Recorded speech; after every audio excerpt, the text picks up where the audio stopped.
Çmimi i naftës sot pas dite, 24 orë më pas nga pasdita e djeshme kur pati atë kolpën e madhe, nuk ka ndryshuar, një diferencë 1-2 lek në disa pika edhe kaq.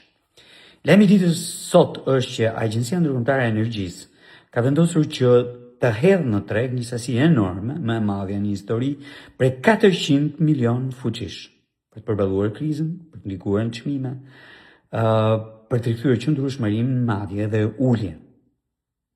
Do të përdor rezervën strategjike. Dëgjoni, rezervën strategjike të saj. Sot, patjetër që ka edhe një lajm nga qeveria, nuk është i ri, sepse gjatë këtyre 3 ditëve qeveria ka qenë aktive sa i takon monitorimit të tregut dhe një lloj komunikimi vendosur me operatorët në treg. Ministra sot paralajmëroi që në rast se do të has abuzime në treg, do të rikthehemi tek praktika e bordit transparencës për çmimet e hidrokarbureve. Okej, shumë mirë. Por unë mendoj që nuk mjafton, sepse problemi ynë nuk është monitorimi, problemi ynë është modeli i tregut që kemi.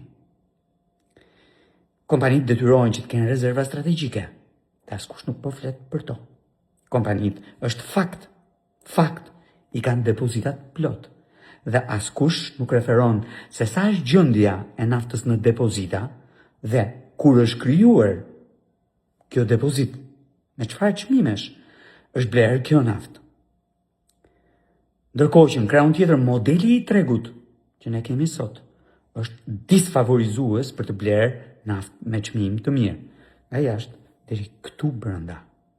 Sepse kompanitë e kanë humbur, e kanë lëshuar të drejtën për importuar, për të blerë naftë në bursë, e blejnë tek një broker. Ai blen në bursë dhe ka avantazhin e blerjeve 10 ditore, 30 ditore, 3 mujore, 6 mujore, dhe efektin e çmimit të mirë që vjen prej tyre, pra blerjeve në avans, siç quhet.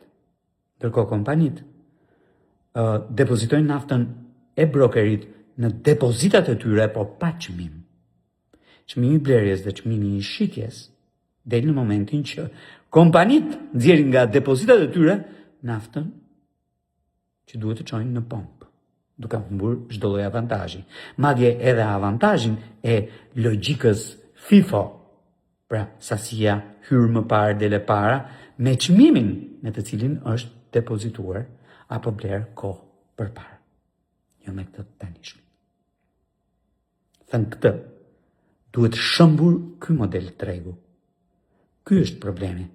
Ndaj duhet shëmbur, me qëllim që të fitojmë avantazhet që kemi nga blerjet në avans. Do e mos, e në krahun tjetër duhet të rikthehemi tek rezerva strategjike e shtetit një herë në radhë të parë dhe pastaj tek rezerva e detyrueshme strategjike e vetë kompanive, e vetë operatorëve, e cila edhe kur del në treg nuk mund të dalë me çmimin e bursës atë ditë kur është krijuar 3, 6, një vit më parë.